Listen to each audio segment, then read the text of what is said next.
Halo, selamat malam teman-teman sekalian.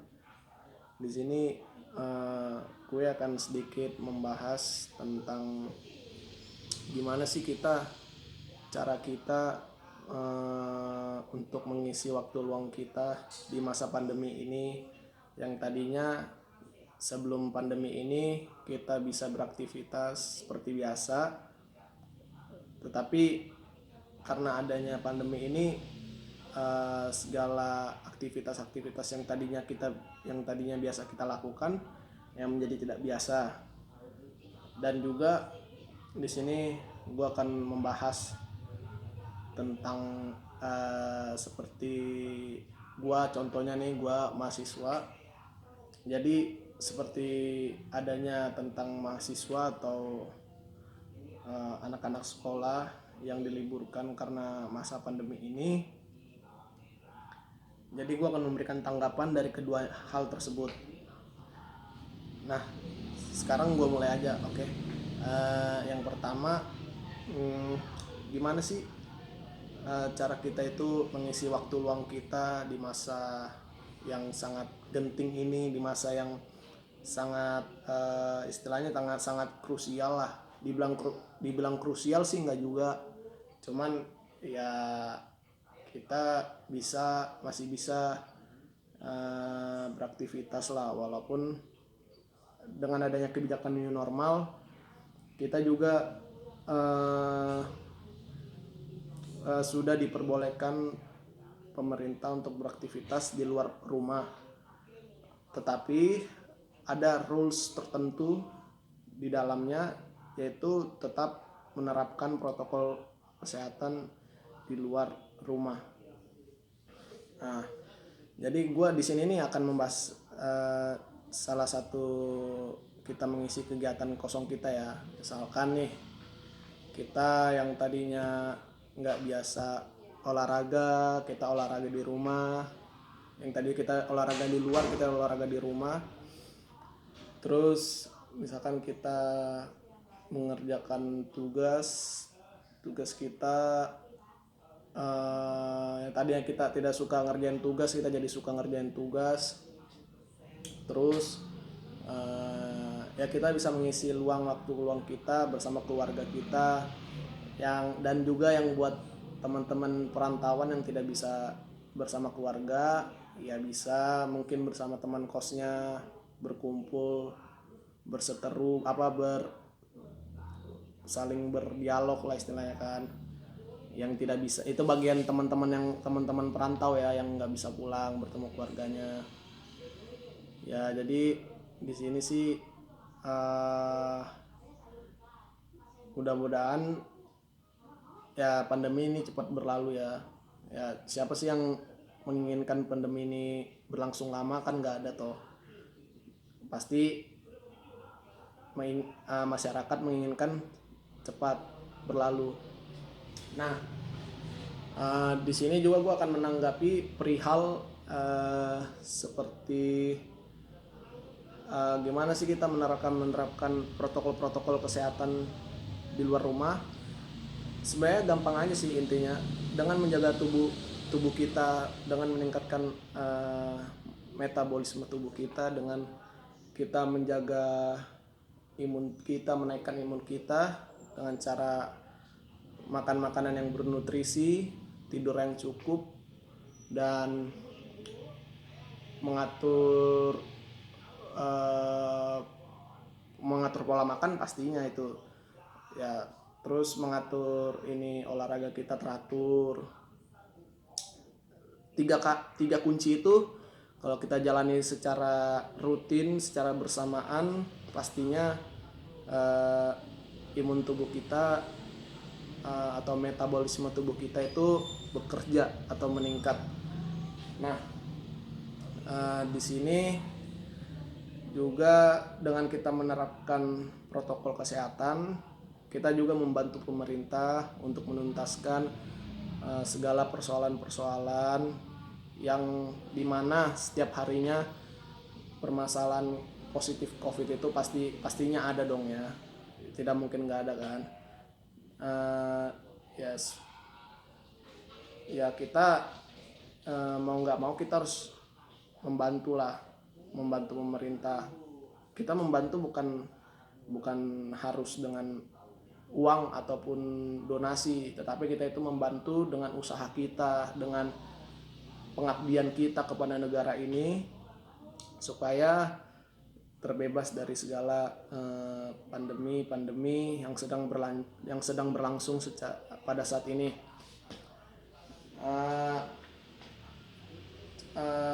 Dari yang gue lihat sih, dari pengamatan gue secara langsung terhadap pandemi ini, sebenarnya satu, sangat beresiko. Pandemi ini beresiko terhadap pertumbuhan ekonomi kita yang tadinya eksportir atau importir yang dari luar maupun dari dalam keluar, itu berjalan langsung sebelum adanya pandemi ini. Setelah adanya pandemi ini, proses-proses tersebut secara tidak langsung ya tidak dapat berjalan dengan lancar, ya macet lah istilahnya kan. Dan juga tingkat inflasi yang pastinya tinggi juga, tingkat inflasi, dan tingkat pendapatan negara itu pastinya turun. Kalau dari yang berita gue lihat itu sekitar 9% turun drastis. Jadi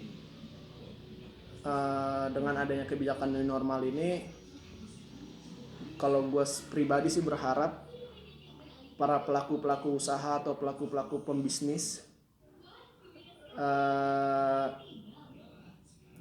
mencari perkembangan, misalkan seperti apa sih yang sekarang ini yang lagi bisa kita berikan, yang bisa kita bangkitkan pertumbuhan ekonomi kita ini agar bisa kembali pulih.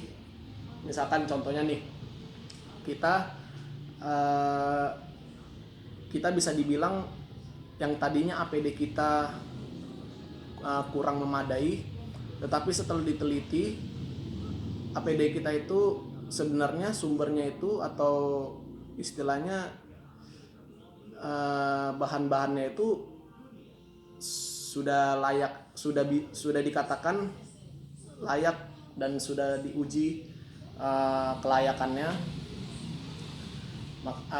Jadi di sini gue berbicara tentang gimana biar para pelaku bisnis atau pelaku usaha itu, apa pelaku UMKM bisa mengembangkan suatu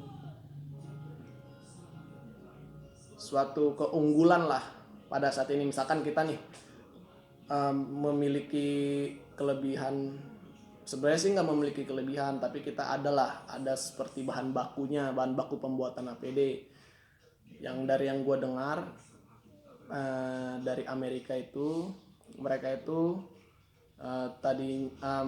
ingin membeli APD dari Indonesia sekitar 13, berapa triliun gitu kalau nggak salah. Nah itu kan bisa dipergunakan juga untuk membangkitkan gairah ekonomi kita biar agak stabil sedikit kan. Walaupun di kebijakan new normal ini masih dalam tahap fase yang masih dibilang ya paling sekitar 30%, 20%, 30% lah. Dan juga kan para pekerja kan juga belum pada normal, para ASN juga belum pada normal. Dan juga gue pengen bahas tentang masalah ini teman-teman. Gue ingin membahas tentang masalah tugas-tugas untuk para mahasiswa, tugas para anak sekolah. Jadi entah kenapa gue itu agak bingung gitu ya, kenapa harusnya kan di masa pandemi ini kan orang itu misalkan kayak mahasiswa Misalkan sebenarnya sih, misalkan jangan mahasiswa, anak sekolah ya, misalkan kelas yang SD, tingkat SD, sebenarnya mereka itu jangan diberikan atau diporsir secara langsung dengan memberikan tugas yang bertumpuk, karena akibatnya mentalism atau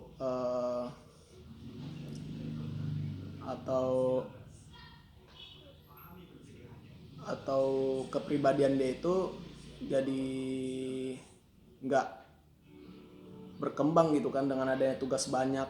Jadi banyak keluhan-keluhan atau kritikan dari anak-anak sekolah yang tadinya tugasnya banyak. Ya untuk yang mahasiswanya sebenarnya juga terlalu dibilang banyak sih, yang enggak juga, cuman kan ada beberapa mahasiswa yang menganggap tugas yang diberikan pada saat ini di masa-masa pandemi ini dibilang banyak. Sebenarnya sih kalau menurut gue pribadi sih nggak terlalu banyak, itu bisa di garis bawahi. Nah, kemudian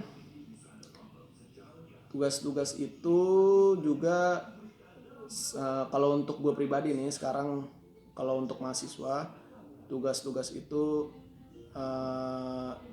diberikan melalui email, terus diberikan kepada dosennya gitu. Jadi seperti itulah penilaian di masa pandemi ini kan, penilaian seperti tugas-tugas.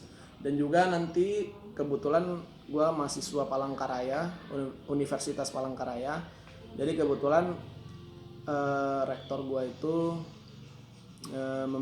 mengambil kebijakan untuk mengikuti UAS secara online atau daring. Nah itu gue suka banget. Kenapa gue suka? Karena di sini gue jujur pribadi, gue tinggal di Jakarta. Jadi gue di sana itu sebagai perantau. Jadi kan yang namanya perantau itu kan memikirkan biaya, ongkosnya, dan segala macamnya. Jadi kan harus dipikirkan gitu kan. Jadi pada saat itu juga rektor sedang mengadakan rapat dengan para dosen-dosen di berbagai fakultas, dan akhirnya dan beruntungnya gue itu bisa inilah istilahnya, pengharapan gue itu mudah-mudahan UAS online itu dapat terkabul gitu kan, dan ternyata terkabul UAS online. Nah itu gue bangga sih, dari segitu gue bangga. Dan tadinya dengan adanya kebijakan new normal ini, para mahasiswa Universitas Palangkaraya itu mau dimasukin itu udah mau secara tatap muka aja, cuman dikurangin kuotanya. Cuman kan kalau kebijakan new normal ini kan sebenarnya kan hanya ditujukan atau diperuntukkan untuk sistem ekonomi kita agar lebih membaik lagi, bukan untuk bidang pendidikan. Jadi ya kebijakan new normal yang tadinya ada di kampus gue itu jadinya di semester berikutnya gitu kan. Ya itu beruntung lah. Nah jadi untuk teman-teman sekalian, di masa-masa pandemi ini jangan bosan-bosannya untuk tidak melakukan apa-apa, bosan untuk di rumah aja, sering keluar. Kenapa gue katakan sering keluar? Jangan sering keluar, karena kalau kita sering keluar itu kita menambah masalah. Cuman kalau lu menerapin protokol kesehatan sih nggak masalah menurut gue. Terus untuk teman-teman sekalian juga dijaga kesehatannya, jangan sakit-sakitan di masa pandemi ini, karena rentan banget orang yang diserang yang ada penyakitnya gitu.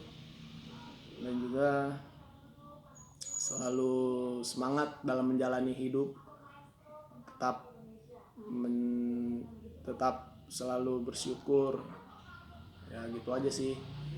Ya semoga video kali ini bisa bermanfaat untuk teman-teman semua, menjadi ilmu dan menjadi tolak ukur gimana sih kekosongan atau aktivitas apa yang bisa kita lakukan. Ya kita berpikir gimana sih ininya, aktivitas apa sih yang bisa kita lakukan.